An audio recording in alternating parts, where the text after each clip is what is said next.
سلام، نسرین صالحی هستم، مدرس رسمی رنگ و کار با مواد و برگزاری ورکشاپ‌های فوق تخصصی در سراسر ایران و در شهر شما.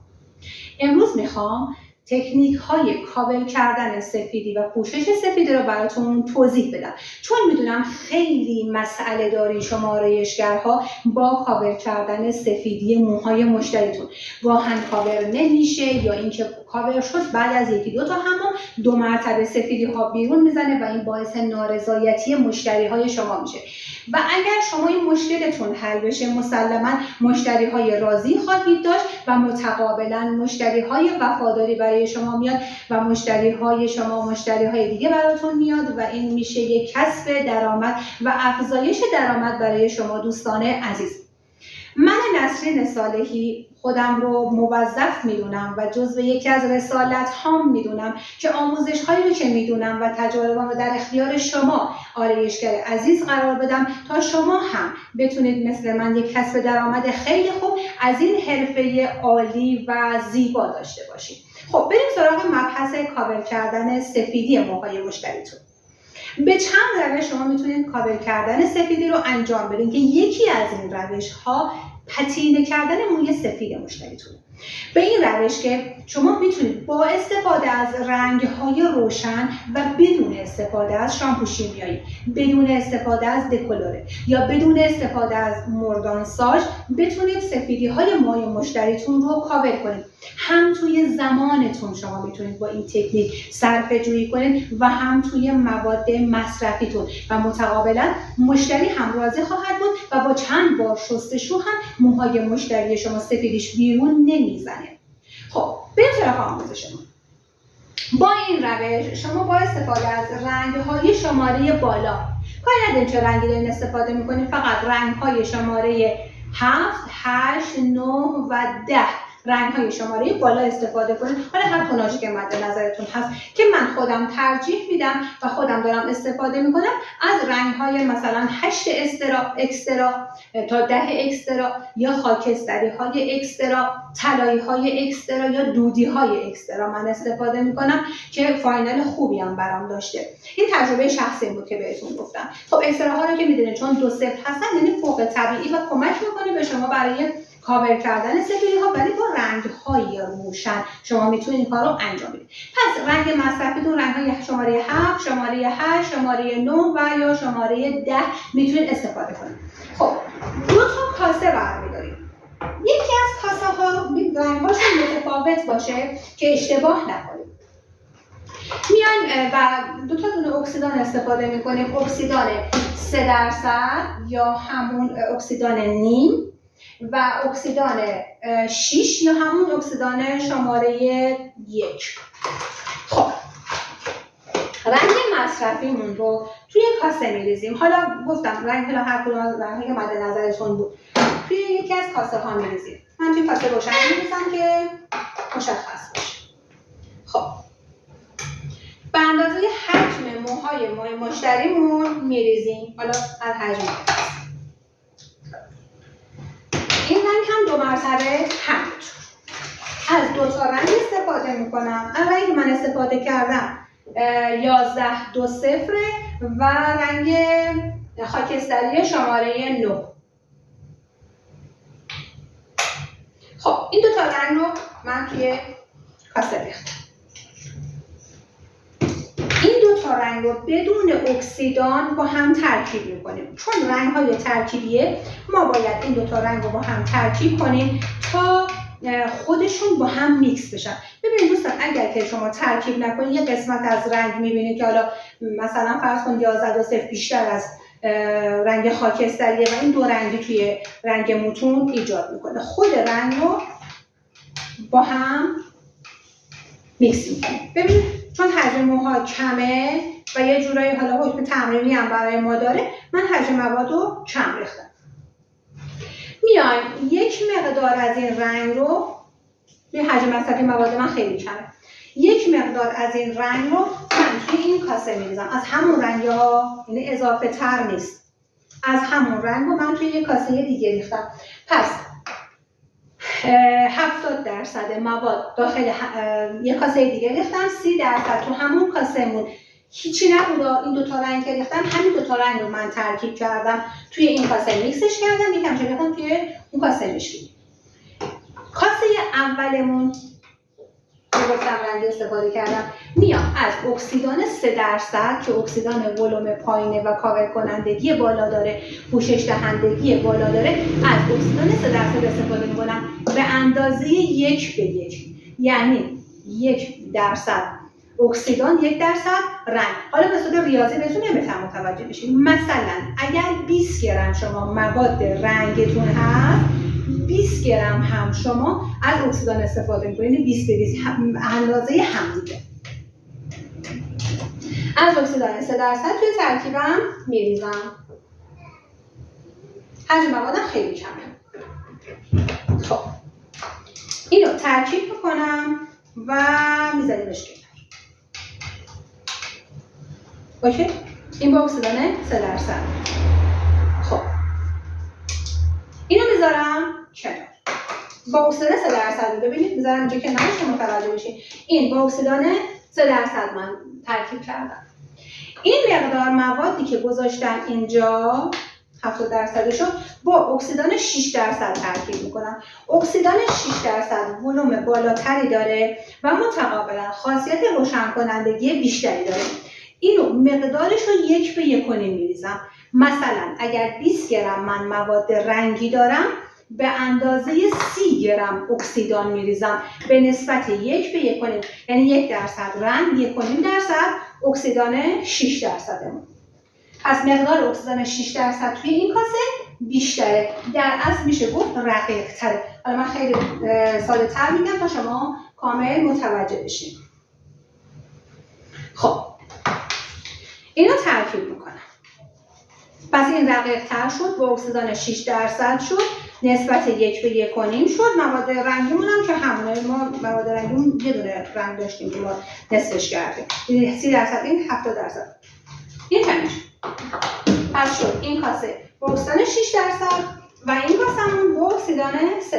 حالا نحوه زدنش به این منواله که میاد بعضیا هستن سفیدی هاشون متمرکز مثلا فقط این قسمت، یا قسمت بغل گوش هاشون فقط سفیدی دارن. خب برای این کار میای اول از کاسه اول که با اکسیدان 3% بود فقط روی سفیدی ها میزنید.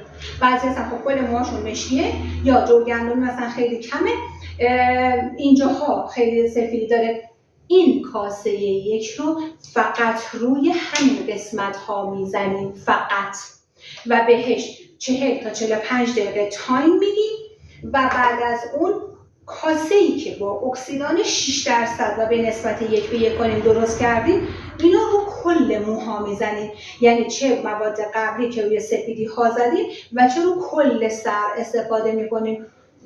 کاسه دوم که همون با اکسیدان 6%. حالا گاهن پیش میاد که این سفیدی هایی هست که متمرکز نیست، یعنی کل سر سفیدی مثلا 50% داره، 60% داره، 70% داره، مثلا کل سر یک سر با هم دیگه سفید شده که اصطلاحاً بهش میگن جو و گندمی، که حالا درصدش فرق میکنه، یکی از خیلی دیگه جو و گندمی، یکی از نکم. برای این نوع موها هم میایم اول همین کاسه اولی که با اکسیدان 3% ترکیب کردیم و درصدش 1:1 بود که غلیظ‌تر بود، کاسه اولمون رو به کل سر میزنیم. هر چه که سفیدی داره، خب گفتیم کل سر سفیدی داره دیگه، متمرکز نیست، پراکنده است، سفیدی‌های پراکنده است. اینو روی کل موها میزنیم، حدوداً 40 تا 45 دقیقه بهش تایم میدیم و بعد 2 مرتبه روی کل مو از اکسیدان 6% با اون رنگ مویی که استفاده کردیم رو میزنیم. حالا چرا داریم ما این کار رو انجام میدیم؟ اولا که 2 بار ما پیگمنت داریم به مو میدیم. بار اول با این کاسه درصد و بار دوم با کاسه 6%. پس 2 بار داریم پیگمنت به مو میدیم. این باعث هم دوام رنگتون میشه، هم باعث کاور کردن سفیدی و تو مدت زمان خیلی خوب با حمام و شستشو هم پاک نمیشه.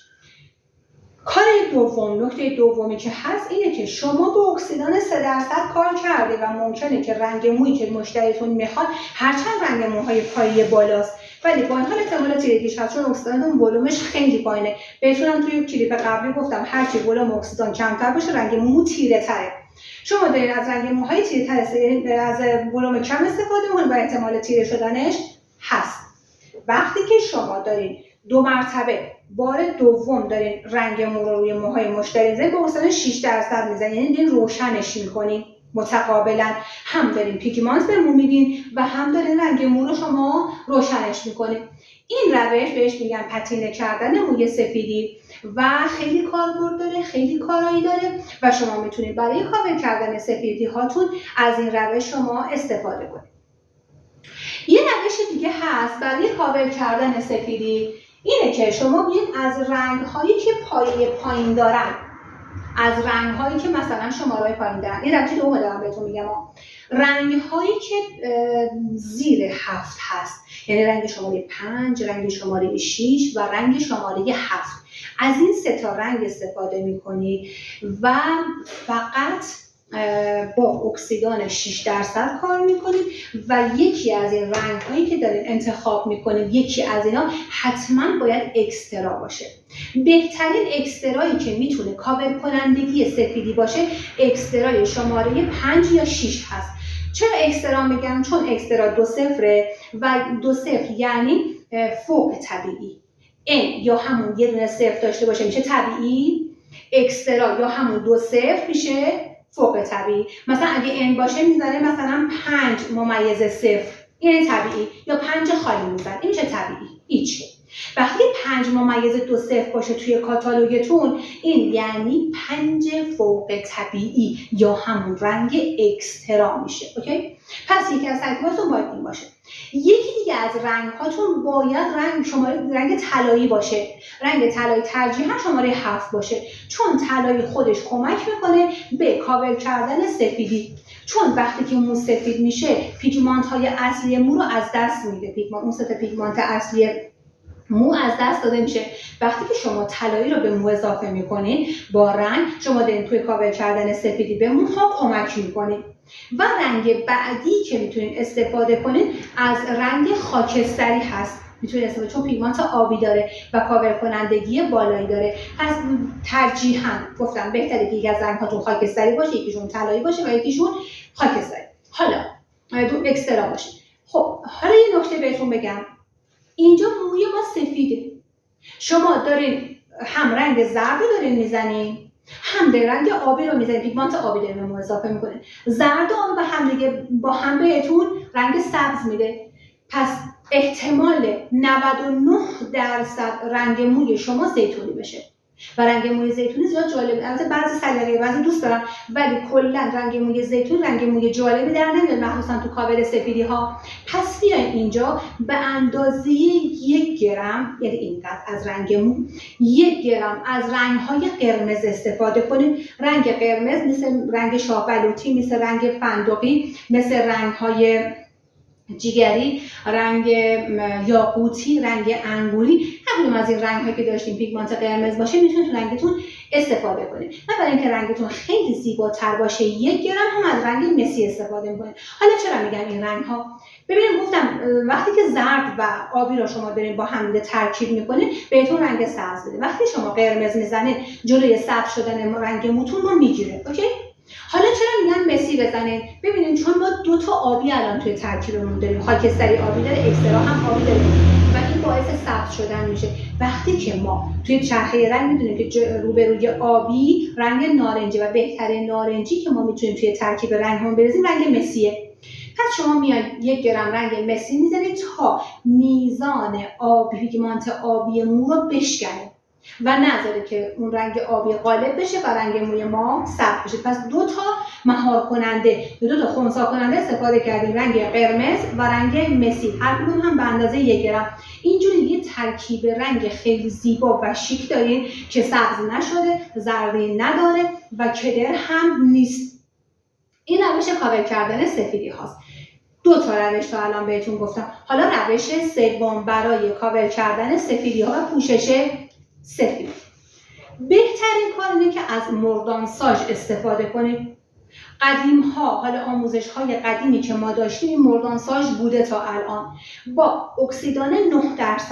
میاد اکسیدان 9% رو خالی بدون هیچ موادی. این تو روش سوم دارم بهتون میگم، با اونها اشتباهش نگیرید. توی جزوه نوشتنتون هم بنویسید 1 2 3 که اشتباه نکنید. روش سوم مردانساژ کردن. به این صورت یک مقدار از اکسیدان شماره 9 برمی‌دارید، روی موها قلم میزنید، به تمام قسمت‌های سفیدی مو قلم میزنید و میذارید به اندازه 1 ربع تا 20 دقیقه همین اکسیدان 9% روی موهای مشتریتون باقی بمونه. بعد از اینکه اون موند 20 دقیقه تمام شد، با یه حوله خشک این اضافه اکسیدان ها رو برمی‌دارید، فقط پاک میکنه، نمیشونه، فقط پاک میکنه. اون اکسیدان 9 رو پاک میکنید و شروع میکنید به رنگ اصلی مو رو زدن برای کاور سفیدی هاتون. حالا رنگ اصلیتون چی میتونه باشه؟ از رنگ های همون طبیعی ها، از اکسترا ها، از رنگ های خاکستری، همون ترکیبی که دوست دارید میتونید استفاده کنید. و یه ترکیب خیلی خوب و زیبا بهتون بگم برای کاور کردن سفیدی ها که خودم استفاده میکنم و خیلی هم نتیجه گرفتم. رنگ گردویی رو با رنگ خاکستری شماره 7 با رنگ اکسترای شماره 6 با هم ترکیب میکنم، با اکسیدان 6% میزنم رو موهای مشتری. خیلی جلا میده، خیلی هم کاور کنندگی عالی برای موهای مشتریتون داره. یه نکته تو پرانتز بهتون بگم، این یک فوت کوزه‌گری و یک قلق کار باشه برای شما. برای اینکه کاور کنندگی سفیدیتون زیادتر باشه، به اندازه 1 گرم، خیلی کم، رنگ N1 توی ترکیبتون بریزین. اون رنگ مو رو زیاد تیره نمیکنه. فقط تنها کاری که میکنه اینه که پیگمانت های پیگمانت زرد، آبی و قرمز رو توی رنگ شماره 1 ما داریم و چون مو سفید شده و این پیگمانت ها رو از دست داده که سفید شده، زرد، آبی، قرمز رو از دست داده سفید شده، شما 1 گرم از رنگ N1 توی ترکیب میریزید و پیگمانت زرد، آبی و قرمز داریم به موی مشتریتون میدید که قالب این پیگمانت آبی، برای همین میگن رنگ های شماره N و همون رنگ شماره 1 پیگمانت قالب آبی داره، ولی رنگ‌های دیگه هم پیگمانت‌های دیگه هم داخلش داره. پس هم پیگمانت‌های مصنوعی که مو تخلیه کرده رو داریم بهش میگه، هم دوام رنگ‌سوزی میره بالاتر و هم کاور کنندگی بیشتری داریم. اوکی؟ توی رنگساژ هاتون هم برای اینکه دوام کارتون بره بالاتر نیم گرم تا 1 گرم از رنگ N1 توی ترکیباتتون اضافه کنید. کاور کردن سفیدی ها دنیای خیلی وسیعی داره، چون واقعا هر سفیدی خب متفاوته، درصد سفیدی ها با هم فرق میکنه و درصدشون متفاوته. دنیای سفیدی ها خیلی متفاوته. من توی کلیپ های آینده 2 مرتبه در رابطه با روش های دیگه برای کاور کردن سفیدی ها براتون میگم. این شالم شده مزاحم، همینطور لیزه میاد. روش های دیگه هم براتون توضیح خواهم داد، ولی نکات اصلیش همینا بود که من بهتون گفتم. آموزش های رایگان دیگه هم براتون دارم، چون خودم رو موظف میدونم و یک رسالت برای خودم میدونم که بخوام این تجربه رو در اختیار شما دوستان عزیز قرار بدم. توی پیجم آموزش های رایگان بیشتری رو براتون گذاشتم که میتونید از اون آموزش ها به صورت رایگان استفاده کنید و کسب و کارتون رو رونق بدید. آدرس پیج نسرین صالحی رو براتون میگم، سرچ کنید و خوشحال میشم که مهمان صفحه مجازی من باشید. نسرین صالحی _آکادمی آدرس پیج اینستاگرام من هست و برای ثبت نام توی ورکشاپ های فوق تخصصی رنگ و کاربرمواد نسرین صالحی توی شهر خودتون، سر تا سر ایران، توی شهر خودتون به حد نصاب برسه، این ورکشاپ های فوق تخصصی رو من برگزار میکنم. با شماره تماسم تماس بگیرید. 0913 890 2709 شماره تماسی است که خودم پاسخگو هستم. پشتیبانی نامحدود دارم برای تمامی هنرجوهای حضوری و مجازی. یه سورپرایز ویژه بگم برای هنرجوهای حضوری، یه سورپرایز ویژه واسه شما دوست عزیزی که میخواد تو کلاس حضوری، توی ورکشاپ حضوری من تو شهر خودت شرکت کنید.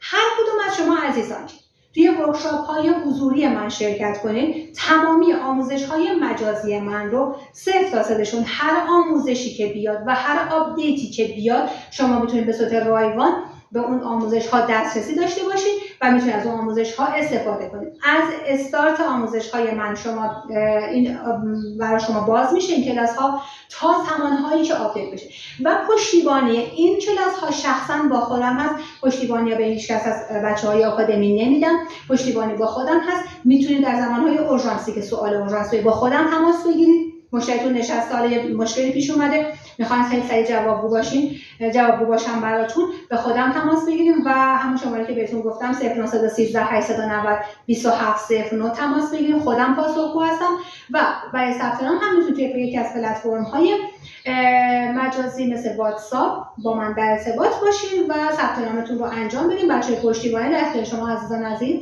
هستن. خیلی خوشحال شدم در خدمت شما دوست عزیز بودم. ممنونم و متشکرم از همراهی شما. آموزش‌های زنجیره بعدی من هم منتظرش باشین. دوستتون دارم. نسرین صالحی.